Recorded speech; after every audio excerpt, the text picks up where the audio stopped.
Hello and welcome to Movies, Films, and Flicks. I am Mark Hoffmeyer, and joining me is Norbert Morvan.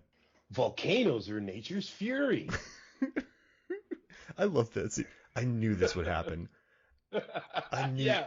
Oh man! And then the whole time, Sam Richardson's just going, "I like this kid." He's like, "I wish I had something like this in high school." Like Yeah. Listen, Sam Richardson. I love Werewolves Within. And I love him in Veep. His delivery is amazing. But in this movie, I think he's perfect. He's like, "Welcome to Miami." He's like, "Well, I'm happy Will Smith wasn't alive to see this." And Of all the things that people say are predictable, that was the one joke I said, okay, the Will Smith joke is coming. yeah. And he nailed it. He's like, He nailed it. His delivery is amazing. he's like, always. that guy's wearing a chef's hat. He's like, He's not wrong. Yeah. He's not wrong. You know? And it should have been a really large hint that they were just saying, look, all we're going to do is give you clothes that cover your exposed body parts. Good luck. Yep. Here's a gun. Aim for the throat and the belly. Godspeed. See you in 7 days. It's like, wait, what? Boom. We're not doing no training. No push-ups. Whatsoever. No nothing. We're not doing no target practice even. You know, and let's do target practice at least, for Christ's sake. Let's do something. But yeah, man, he comes out, Sam comes out, and Martin, the ancient volcano hero, absolutely, man. It was a celebration of blurs, bro. Me, 40-plus-year-old blurred, I loved it, man. It was a beautiful thing. He was like, oh yeah, that was me as a kid. And I was like, yeah, me too. I knew this would happen. I was like, oh man, I love this scene so much. And he's like, I'm wearing a jacket. He's like, this is more for function, but I can't wear cargo shorts, which makes more sense. and then perfection. You know, it really hits you when the 7 days are up and he comes back and he's just got the 1,000-yard stare. I hid. Yeah. And I said, word, I feel you, bro. I'd have done the same. I'm Yeah. not playing with these things. I'm not playing with these things. I'm just glad you're okay. Like, I was really, really happy that he was okay because I thought he was doomed. They killed Marilyn Rascue. Yeah, she got wiped out. Never, you know, that one guy got mad at them for going down to rescue the guy who broke his leg, but they're not going to run fast on top of that building anyway, and they need to get down from there anyhow. Like, either way, they're screwed. Yeah. Like, what? They're doomed. Yeah. Regardless. I love this movie, Norbert, and I am so happy that you wanted to cover this because this, to me, $200 million budgeted film, gigantic set pieces. The Miami set piece in the beginning feels like a finale set piece. The scene where they're getting the queen out of the lair, and then there's an awesome Humvee chase, finale of a movie. The gigantic water set piece where they get overrun, finale of a movie. The finale of the movie, and the final fight in this movie, when Chris Pratt, Dad Pratt, has stabbed the queen alien, and its arm is melting off, and the alien just bites its arm off. That was an incredible dodge, bro. That was incredible. You didn't see that coming, because I didn't. Megan went, Mark, your jaw's open. Not in a bad way, but I was just sitting there going, oh my God. Yeah, exactly. You have incredibly jacked Simmons in this movie. You have Dad Pratt. Energy. I mean, you know what, too? Listen, this is one thing I love about this movie. When you think about action films and father-daughter relationships, you have True Lies, you have Commando, you just have the daughter gets kidnapped, the daughter gets kidnapped, the father goes and saves her. In this one, Colonel Murray Forrester is like, hey, Dad, I just brought you back so you can take this back. And he's like, you're going to save the world. And she's a beast in this movie. You know what's cool, too? She is. Like, Yvonne in this movie, like, I was a big fan of Chuck. You know, when you and I were living in Korea, whenever I traveled, I would bring my fancy iPod, and I would watch episodes of Chuck whenever I traveled, because I was like a huge fan of Chuck. But watching her in this movie, she said something great. She isn't just like an action hero badass. There's this really great grounding element to her. So she's not Linda Hamilton, right? She's not an absolute beast mode. She's like real chill. Like when she's chilling with her vest in the science lab with her dad, researching, saving the world, blowing people up. Like, it's a grounded, cool character. And but like, you never see that father-daughter just hanging out. No one's rescuing anybody. There's no kidnapping. That's so rare in cinema. It is. It's always someone kidnapped. And so seeing that, I loved, when he gets back in time. And then I love, listen, I love that he teamed back up with Dorian and Charlie, because I love those two guys, man. I'll die on my own terms. And just, that's it. Oh man, I don't care. This movie makes me so happy, dude. This is a summer blockbuster that I wish would have been on big screens. I wouldn't have gone and seen it, but I wish it would have been on big screens. Timing, yeah, timing. That's all. Because Just timing.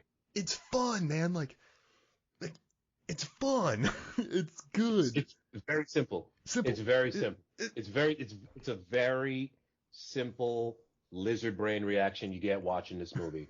Okay? And it's derivative. Hello? It's 2000. We're in the 21st century, bro. Movies have been out for over a century. Everything is derivative. I'm sorry. It won't stop. No idea is original. My man Nas said that, okay? So it's either you liked it or you didn't like it. I was saying to you before, brother, if The Fifth Element came out today, people would have shredded that movie on social media because the aliens look goofy. Why are they overacting? The dude that plays the president has a lazy eye, and just taking shots at it, blah blah blah blah blah. And that movie, watching it as an adult, I really appreciate what Besson was trying to do now, because it's a similar thing to this. Not to say that The Fifth Element is not as good as this movie. I'm not saying that at all. I love The Fifth Element. It's crazy. I'm just saying that you throw just this situation on the screen. Yes, it's science fiction. That doesn't mean it has to be super deep and serious and mopey and ominous. We can have some light moments. We can have actors just chewing scenery and just bugging out. You know, multipass. I love that. You know what I'm saying? And so here we are with this movie. Pratt, I believe him as a father. I believe him as a scientist way more than Marky Mark. I'm a scientist. I'm an engineer. I'm going to help the Transformers. Let's go, bruh. Come on. What? You gotta save. Yeah. Okay. Somebody tried to tell you that Marky Mark was a scientist, bro, and you believe that to the tune of $1 billion. Those Transformers movies keep making money. So why are we shooting Excalibur in those movies? Okay. For those of you that can't see, I'm holding my face with my hand right now. Just unbelievable. Yeah, he did wield Excalibur. The energy that Pratt has with his daughter, Muriel. Name's Muri.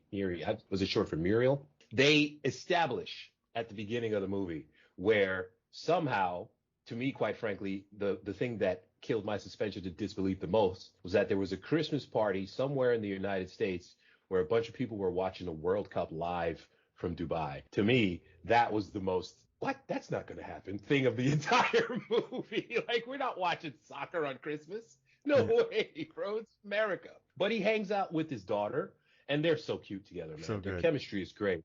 You know what I'm saying? He bribes the daughter so that she will perjure herself and say that she cut the cable in the backyard. And she's 20. I love that scene. It's great, man. Yeah. So they really established that daddy-daughter energy is real. And as much as she tries to be like, I didn't bring you back so I could spend time and get to know with you, he breaks that. He breaks that. And he gives an honest performance. Stop hating on Chris. Yeah. He's not the worst. He's not the worst, Chris. Just watching these scenes now with her and just like him tearing up and then seeing his daughter at the end. And he's like, I learned the whole time that like what was in front of me is what is great, because when he got home, he's like, I want my life to mean something. But he's like, oh, I'm an idiot. Like what I got is great. Like I love my life right now. Like I got what I need in front of me. Like I teared up big time, man.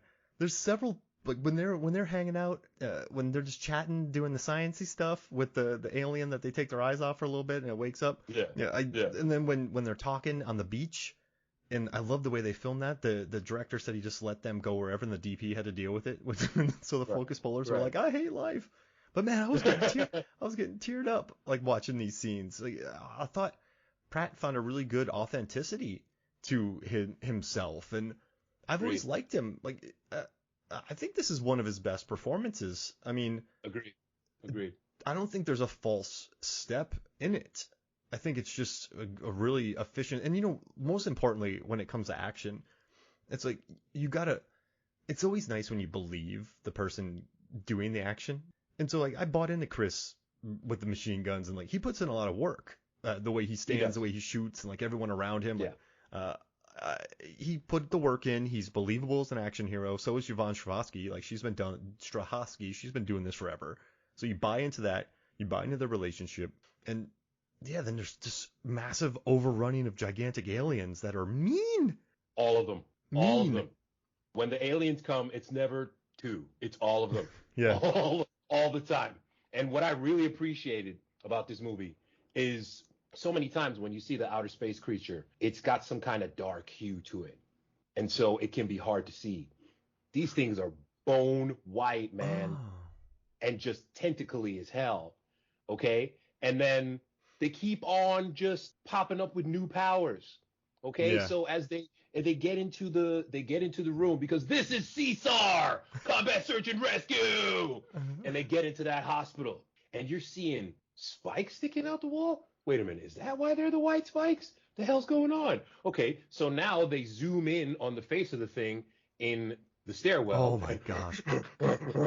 And it's just the creepiest noises, right? Because you get that sense of, oh my God, these people are going to be murdered from the PTSD meeting. Oh, here's the clicking.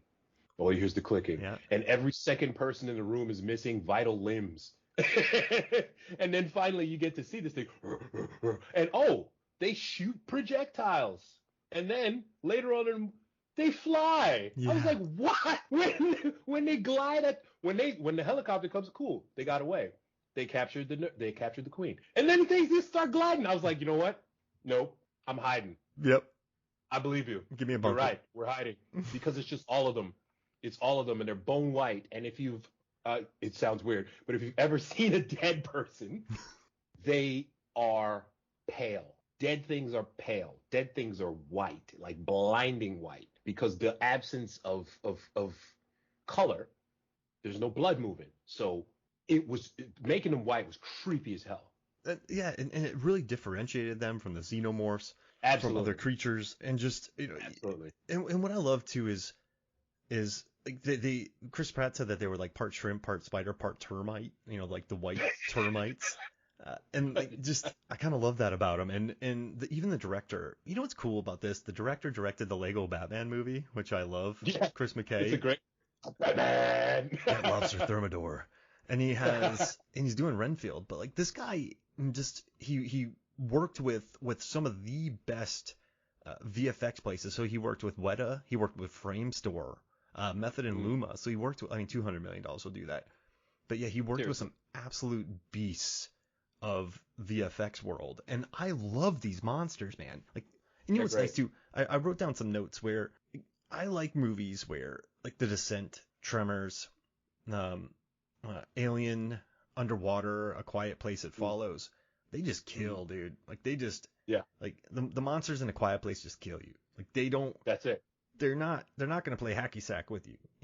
Like nope. They're not pointing to the sky and calling home. They're gonna destroy your face as quickly as possible. Economically. Yeah.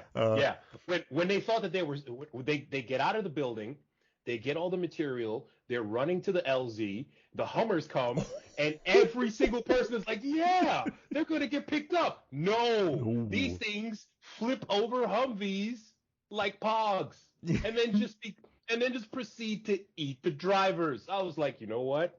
This is not going well. Yeah. This is not going. They already lost 3/4 of them just from teleporting into the streets of Miami. We had a bouncing glitch. Off of buildings. Yeah. Can we do better? Yeah. Please. I'm sorry. Go ahead. Yeah, they wasted all that time with basic training and sent those people in. But, what I like about this movie too is there's some really cool twists. There's some nice dad-daughter relationship. There's some cool monsters, but the camera work and the storytelling is just very meat and potatoes. I don't think ever once there's a shot that's like Dutch angle, Sam Raimi, or there is the scene where she's on the Humvee shooting and the camera's behind her. That just looks cool though. It gets movement going. It creates that. But I think it's a very meat and potatoes shot film. It's effectively shot. So like Larry Fong, the DP, he's a Zack Snyder's guy. So he knows how to point a camera at things. Sure. So you have a director who has a background in animation. And what he said was, he's like, I just know how to pack a frame full of stuff, when you're an animator. So he knows how to pack a frame. You have a DP. You have a really great cast.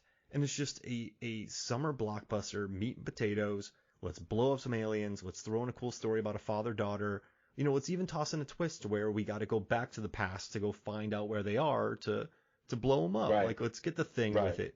So it's there's enough twists and turns, but man, this is just I don't know if you ever listened to it or heard him, but Aaron Newworth, he has the Out Now with Aaron and Abe podcast, and I join him on the show sometimes. I do commentaries with him. But yeah, he sent me a message last year, and he's like, "You're gonna love this movie." Like, he just sent that to me. He's like, "Watch it." He's like, "Trust me," because like, he knows my taste pretty good. And then I watched it, and I was like, "I love this movie. This is a really good movie." And listen, it has a good IMDb score, but it pains me to see that. It's like, listen, I don't want to spend the entire thing complaining about like the score, but it's 50%, and a lot of critics were like, it's derivative and it borrows, and I'm like, did you watch the same? At 15 minutes, he is getting his arm bracelet on. At 20 minutes, he's meeting his dad. You're learning about his airplanes. Then he goes to basic. He goes to basic. You meet a few people. They shoot him in. He's in Miami. Then he's with his daughter. And then there's a battle scene capturing a queen. And then they try to do some science, gigantic battle scene. And then they send him back in time. He reunites with his really cool friends. They talk to Awesome Volcano Kid. They go back to his dad, all ties together. Right. They're back in the snow with the future people, and they're blowing up the aliens. Like, it's very, like, I love World War Z, that movie World War Z, because I feel like it's just like A, B, C, D. Like, oh, we're in here. Oh, we got to run to the plane. We're traveling here. Oh, we got overrun. Let's run over here. Oh, we're overrun. Let's run over here. Like, give me those movies all day, like the forward momentum. And I think this movie just has a lot of it. And when it does slow down, you just have a cool story that you never see much of, like a father-daughter story. It's nice not having like the, oh, hey girl, like Diz and Rico and Diz and Starship Troopers, and then Denise Richards, the love triangle. It's just nice. Like, here's my daughter. Like, terrible love triangle. There's no love story. Like, none. Just other than the love of daddy and daughter. That's right. And it, throw in some cool visuals, man. Throw in some fun stuff, and it all ties together with the Volcano Kid. There's like a global warming this message snuck in here. Yeah. The sense of urgency that you mentioned is strong, and that's what drives the movie forward constantly. Mm-hmm. Because we gotta go. You know what? We do have a time machine, but you know what? It doesn't work that way. Okay. Sorry, we can't just. Sorry, we can't just go back to Miles Bennett Dyson's house and shoot him in the face. Sorry, can't do that, because you see, time travel works like rafts on the river, you see, and it's always moving forward. And then the giant club lights open, and next thing you know, you're being pulled apart and sucked into a wormhole and deposited into hell 30 years from now. Yep. Okay? And that's just the way it is, brother. Sorry. So you want to talk derivative? Let's talk derivative then. People from the future want to go back to the past to change things. Yeah. We find that out at the end of this movie, not at the beginning. Mm-hmm. It comes up as a natural part of the plot, because she just drops it, man. There's only 500,000 people left on the planet. Right now, do you know there are 8 billion people on Earth, brother? Yeah. Like, that part just hit me, too. She just goes, guess when you're down to 500,000 people on the planet, you wear a few hats. And then just goes, I always figured you'd go into science. That just washes right over him. I love that. Yeah. But, so they take that from Terminator. Absolutely. Yeah, sure. But it's not, we don't know that that's the whole point of it. Mm-hmm. Because she's just like, look, we'll be dead in 3 weeks. Like, there won't be any people left in 3 weeks. So go back, take this thing, and then just wait. Whereas in Terminator, you're going to go back and protect Sarah Connor. And then part 2, we're going to go back and shoot Miles Bennett Dyson in the face. Not really, though. It's not the same thing. Not at all. Ancient spaceship containing horrific creatures frozen under the ice. That's the thing. We give a knock on wood to our man, John Carpenter, for really updating that movie. But, again, what are we derivating? And the thing's based on a book that was a movie that became, like, the thing is essentially the second adaptation of a book. It was. That's right. Yeah. It was the second. It was a reboot. Yeah. Before we called them that. That's right. So what are we deriving here? We're deriving bits and pieces of things. You know what? Hey, jerk. Guess what? There would be no music. And I'm not even talking about hip hop, because people just get ideas from stuff and then tweak it and use it again to make something new and original. It's called humanity, bro. Yep. Shut up. I'm tired of you. I'm tired of all of you just hating on things, man. And try and enjoy stuff, okay? Are you paying attention to the world around you? Let's enjoy something while we still have time, while the lights are on. I'm Norbert Morvan. Let's enjoy something that's good, that put $200 million in this. The other day, I did something kind of pretentious with my students. I pulled up the movies of the 1940s, and I went sequel, reboot, sequel, sequel, knockoff, knockoff, knockoff, sequel, reboot, remake. That was a remake. That was a reboot. Oh, there's a sequel. Another Frankenstein movie. Sequel. Right. Like I was like, the Hollywood's been out, like we've been out of ideas for the longest time in Hollywood. And like you said, with music, right? Like you pull different inspirations from where you're from. You grow up listening to music, loving music, and so when you make music, you pull elements of that. Like that's it. Like I'm not gonna listen to nothing but folk, but then start a metal band. Like I don't know, you know, like it's I don't know what that means, but you know what I mean. But it's this movie though. It goes back in the past. They have to go kill the thing. Like it's not sure. It's not. Like, but I mean, Edge of Tomorrow, right? Universally praised, beautiful movie. But it takes the Groundhog Day concept. Yes. It takes the total jerk, right, who has to become a better man through the process. Like but everyone's like, that movie's amazing. Those things are absolutely xenomorph-ish. Yeah, exactly. And so you're sitting there thinking, like, the biggest problem for me is if you're annoyed with derivative movies. Mad Max Fury Road is Stagecoach, right? So let's just get that out there. It borrows heavily from Stagecoach. You watch Stagecoach. And then it borrows from all the other Mad Max movies, which borrow from Stagecoach. Watch Star Wars. Right. Like, it's... Right. I mean, watch a Tarantino movie, then watch Sergio Leone films. Right? Watch a Paul Schrader movie, then go watch The Pickpocket. Exactly. What was that called? The Killers. And then go watch, like, Bonnie and Clyde. Like, I mean... Like the French way, the German, like watch a Tim Burton movie, then go watch The Cabinet of Dr. Caligari, right? It's, but the problem with me is when it becomes selective, and when you feel like it's not because of the movie, it's because of your feelings towards someone else, or you don't like somebody in the movie, so you're like, oh, it's derivative. Right. You look at most other movies, they are derivative, like Aquaman, hero's journey, Black Panther, hero's journey, like the core concept. Right. So I don't like how people pick and choose, and we're always going to do that. We're never going to change humanity, Norbert. But for me, I kind of have an issue when it's, you know, you have an understanding of cinema. You know that most things are borrowed, and then you go, well, yeah, but that movie's derivative. And you're like, why are you singling this one out? Like, why? Right. Like, right. How have you suddenly become Roger Ebert, Pulitzer Prize winning critic of this random movie that's come out of nowhere to just try to give us a break for a little while? I mean, and then especially when that movie came out at the time, bro, we were inside. Yeah. Like, why are we hating this movie? Thank you. Yeah. Can I have some more of this, please? Yeah. You know, Michael Jordan's The Last Dance came out at that time. Perfect. Like the planet watched that together. And we don't get those things anymore. Mm-hmm. You know what I mean? Where we just get to all sit down and have an event. We all watched the Challenger blow up on TV, unfortunately. And that was like, wow, where were you? You know, we don't get a lot of those type of where were you moments anymore. Mm-hmm. And this is not one of them, but this is something that gave us, hey, this is just a ridiculous movie. Enjoy yourself. Yeah. I guess I just don't like when there's agenda to the calling a movie out for borrowing, because absolutely. That is a slippery slope that you will never come back from, because you will have to say that every movie borrows. I mean, Thor 4 just came out. Like it's the same event. I mean, but then people love it, and you're thinking it was basically part 3 again. Yeah, and so you're kind of like, who cares? Like all movies do this. Like I love watching soccer, Norbert. Same crap happens. Different teams. Someone kicks a ball. I still love it. It's give me an action movie.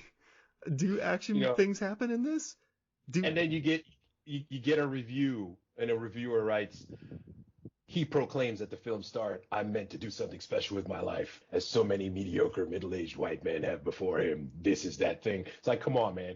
You jumped into this movie just like, hating. I'm not happy. Yeah. I'm not happy with this. You know what I'm saying? When you write that, you weren't going to like this movie regardless. And that leads to what I think is the main reason why people don't like this movie.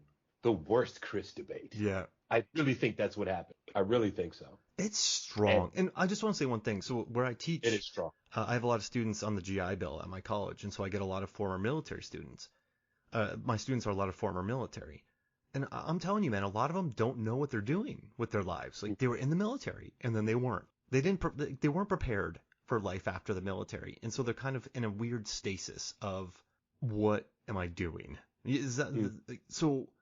Mm-hmm. What Chris Pratt is going through he's clearly happy with his daughter. He's happy with his family, but he's still movie, trying. yeah. Like he's still like he's just trying for more after like a lifetime. And like, sure, it's kind of bratty. I was watching it. I'm like, yeah, whatever. But I mean, a lot of vets go through that, man. Like, it's so when people just call out like, oh, middle-aged guy doing this, you're like, God, you just don't like It's him. like, come on, man.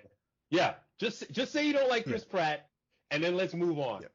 Like then give me real parts of the movie that you didn't like, versus this, that, and the third. And then after that it was, well, it's derivative. And I was like, you know what? I'm gonna go make a sandwich. I'm done talking to you. Because for God's sake, man, what do we enjoy here? And then the people who would, oh, he's basically invincible in this movie. Did you not grow up watching Schwarzenegger like I did? Those guys were invincible, bro. Tony Stark is in a suit getting punched. He's fine. Like, Clint Barton and Natasha, they're humans. Like, what? Yeah. So, you know what's interesting? If that's what you complain about all the time, love it. Yeah. Okay? But if you're just calling out one movie and you just watched Hobbs and Shaw and loved it, you need to really check your priorities, because just say I hate it, Chris Pratt, F. Okay, just respect. say you don't like him. Yeah, I don't like him. Respect. Thank you, bro. Like, Thank you. You know, I for some reason I know people who don't like Leo DiCaprio. It's like, I don't like him. F. Like, don't make up excuses. Dude, Critters 3 was awesome. Critters 4. But yeah, I mean, like that review read, I feel like that's a lot of them. And a lot of them are. It was kind of funny though. I was talking to somebody about it, and I was kind of saying like, yeah, man, the reviews are really making me mad. He's like, well, did you like it? I was like, yeah. He's like, well, that's all that matters, dude. And and it's true, but I just think it just bothers me when. And like you said, with the whole Pratt thing, I don't read that much about him, but I do know he got someone said he went to the church with, that he's in a weird church. Yeah, but they said he went to a church with gay conversion. Terrible, like that's I don't even know why that exists in the in the 21st century. Let's leave people alone. Right. I laugh when things are terrible. Just giving you a heads up. But like, but the thing is, he never went to that church though. But he never said he didn't, because he said he just didn't want to like throw people under the bus. I mean. Like maybe but he kept his mouth shut. Yeah. He's like, I never went there, but everyone hated him for that. And then I don't want to get into like a marriage with him and Honest Ferris, and like everything just sort of turned. He became he was the guy, right? And then he posts the Instagram post with like the cross, and then that comes out, and then now everyone hates him. That's pretty much it. Like he made some comments about Israel Adesanya during his recent 185 middleweight title fight at UFC, the recent UFC. And Pratt was like, yeah, like he came out like the Undertaker saying he was going to murder a guy, and he, beat him by decision.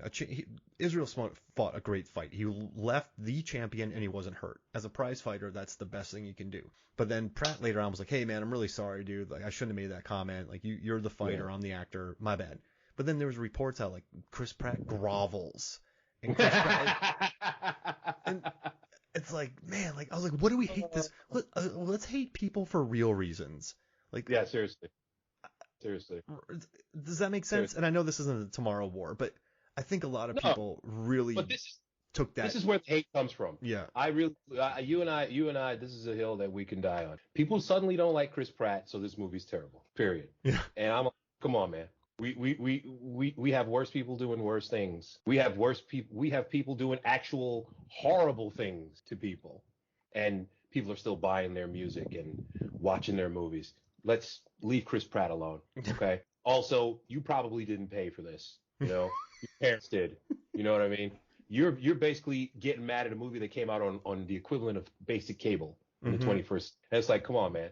You didn't pay $20 to go see this in a theater, because it only came out in like select countries, and I don't think America was one of them, to be honest with you. So what are we talking about here, man? Let's enjoy this movie. Let's enjoy little things like Tuna Santa, because nobody ate it. Yes. And I definitely wanted to get in on that, bro.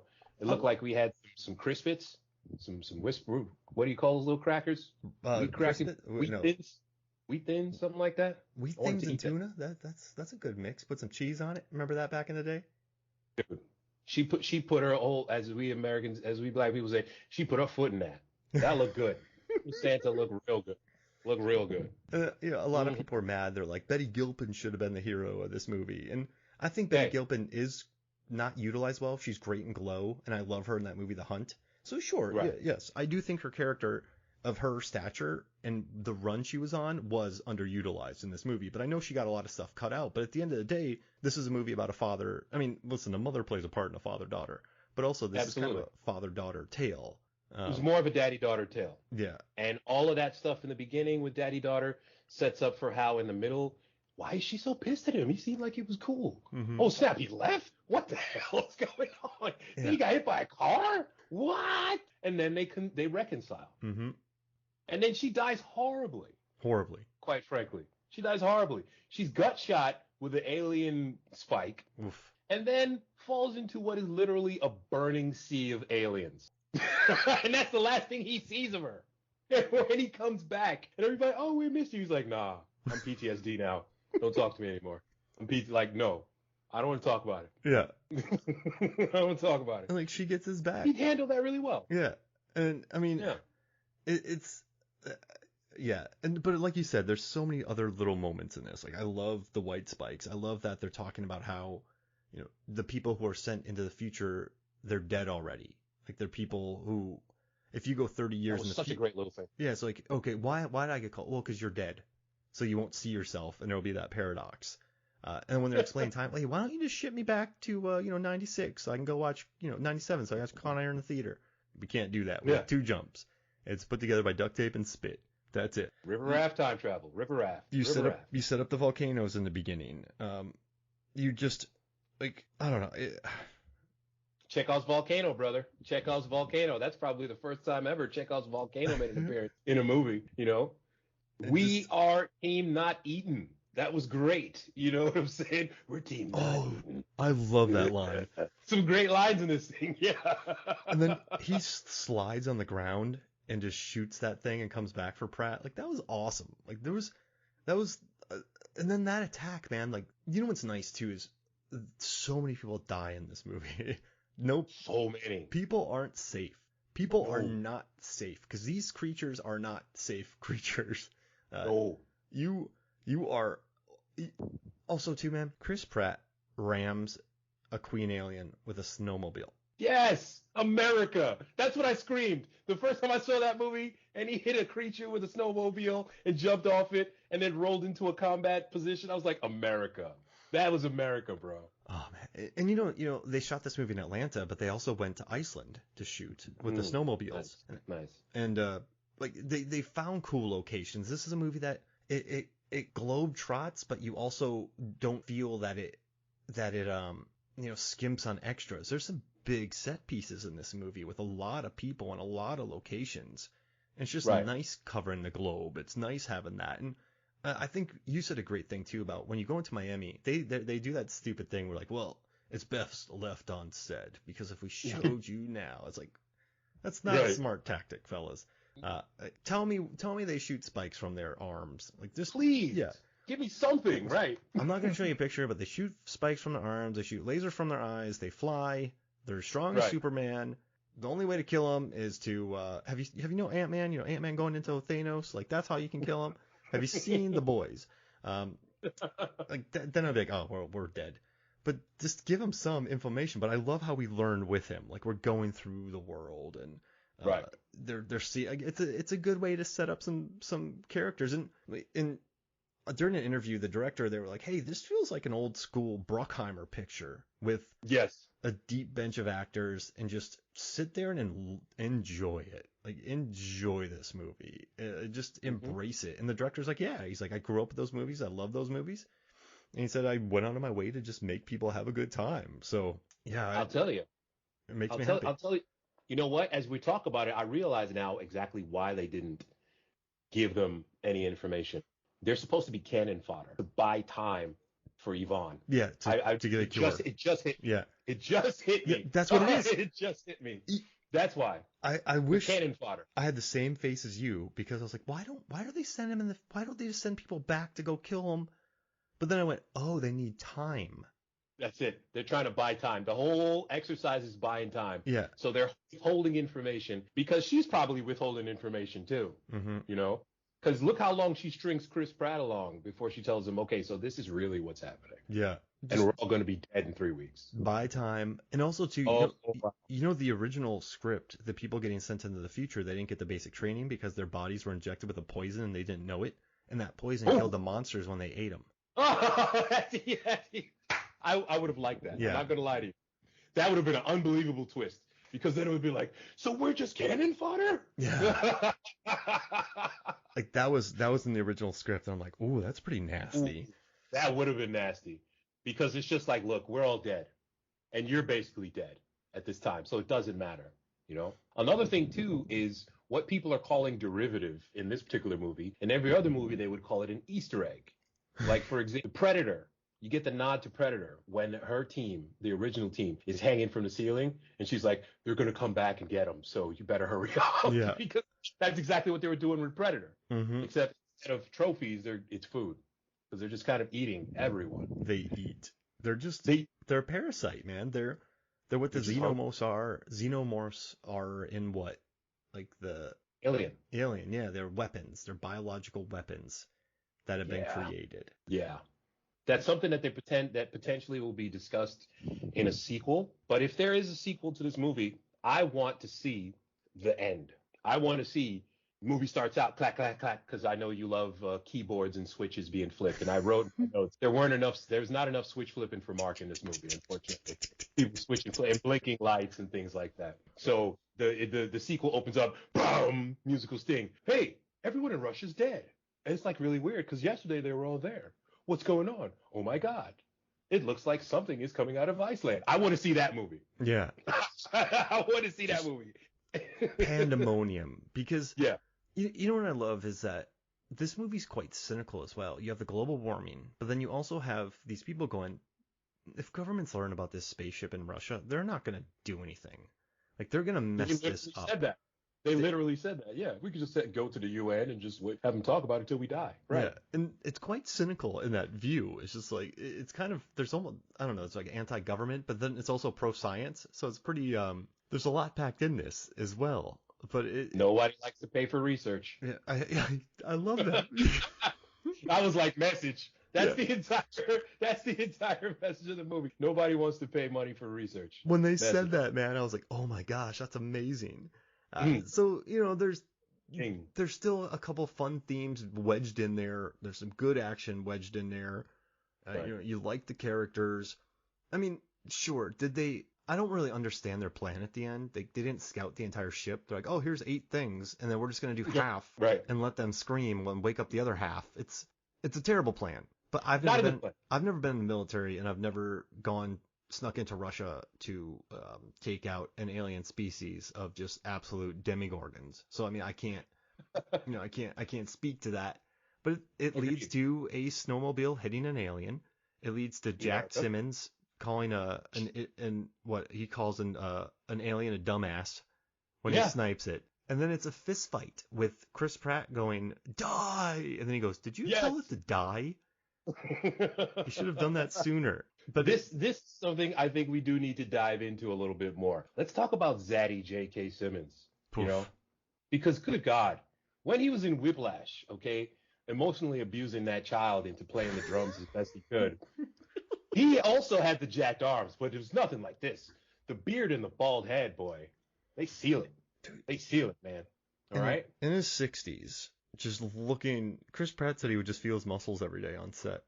I would do the same thing. Jacked Simmons. When I first saw him in this movie, it's just, I went, what is happening?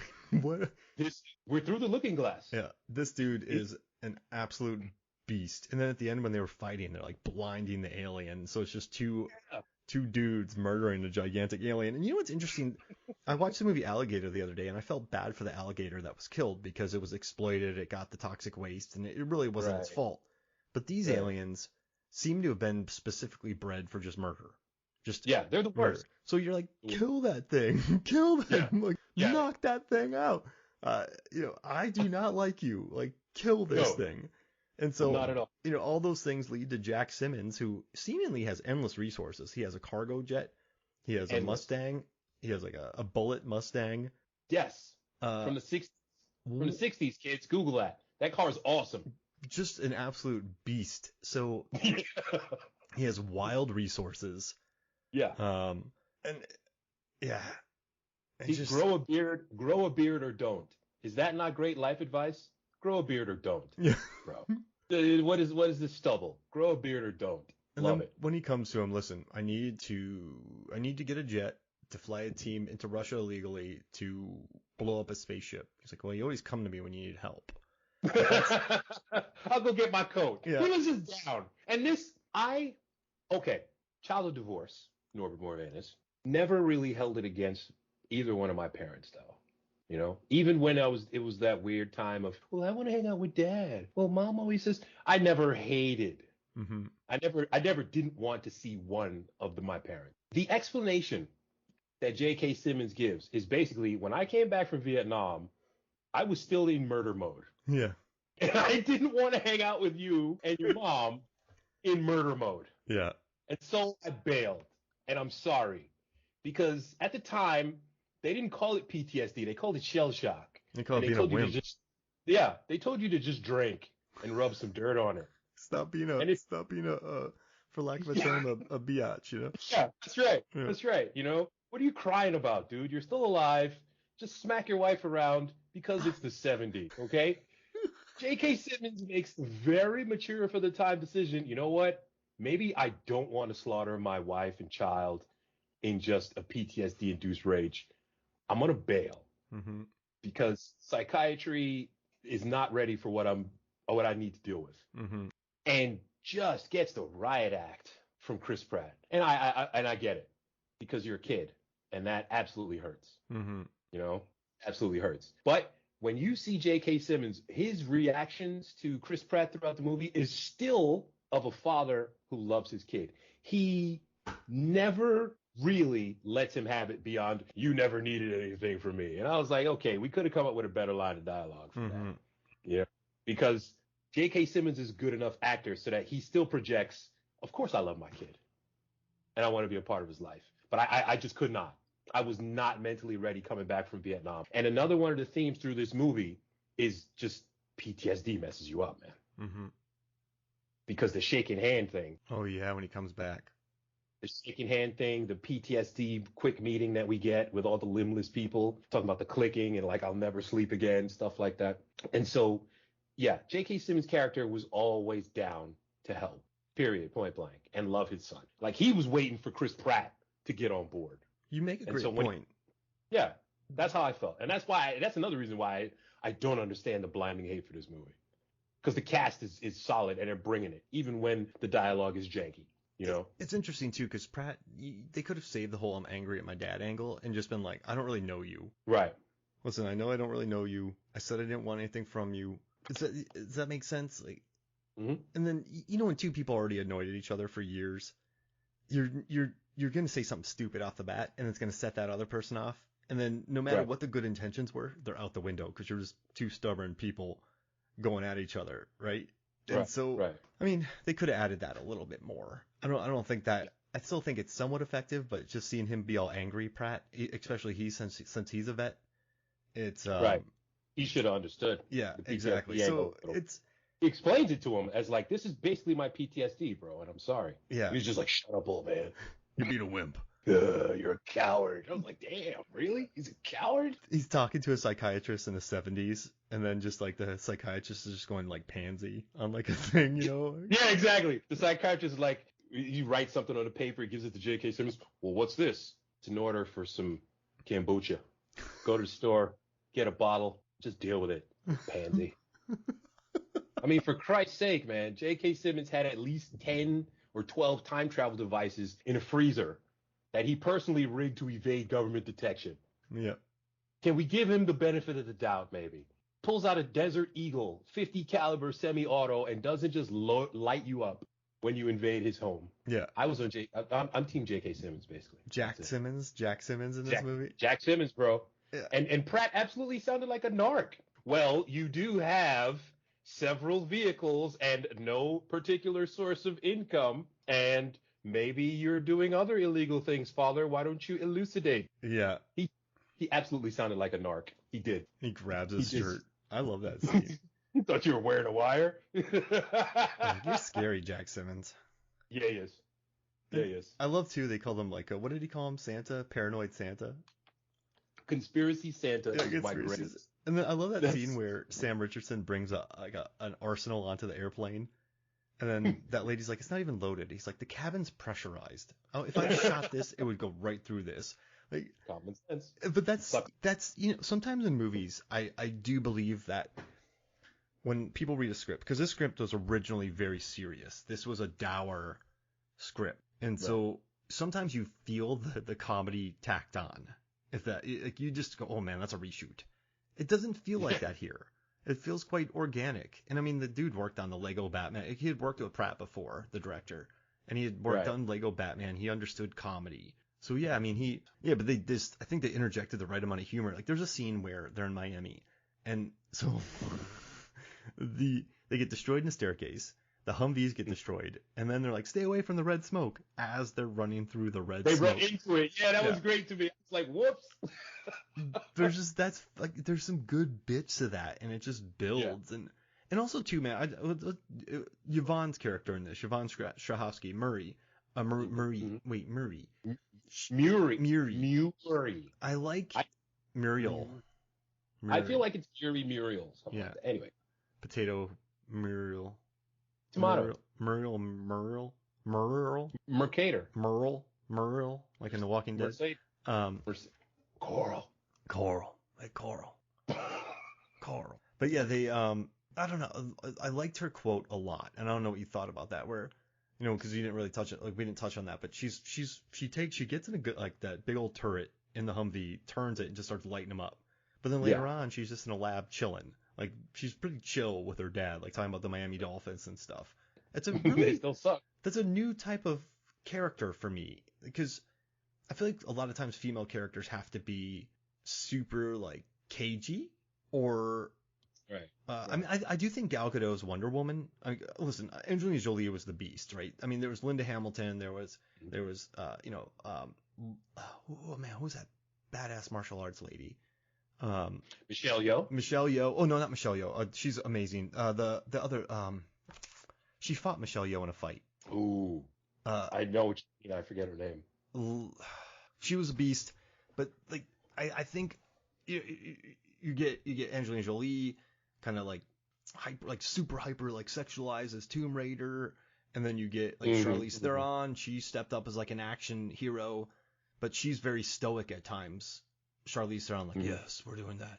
But I think tides began to turn a little bit with Furiosa, and then Wonder Woman, and then, like, I'm not comparing her. Those are two iconic roles, but I liked her in this, in that she wasn't like super serious or super badass, like, actually Emily Blunt too was awesome in Edge of Tomorrow.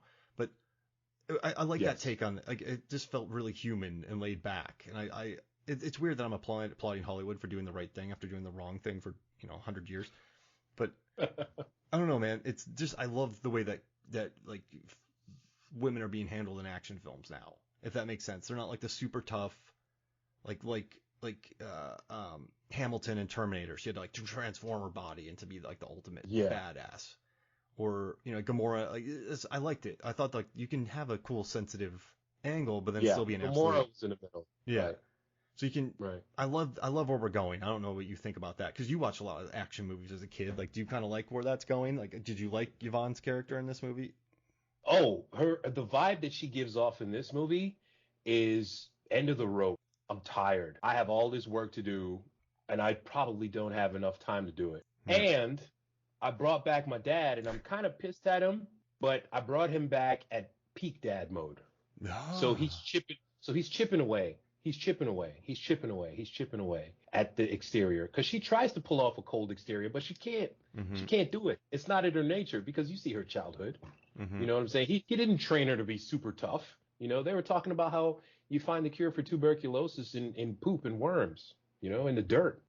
She knows how to calm herself down. Breathe. Talk about science facts.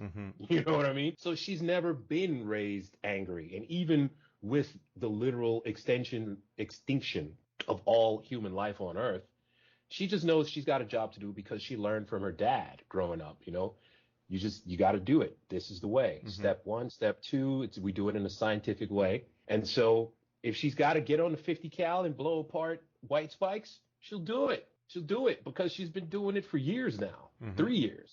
But at the same time, she shows that, hey, I can mix up some things. I'll eat your terrible MREs. It's because, and again, all of that falls.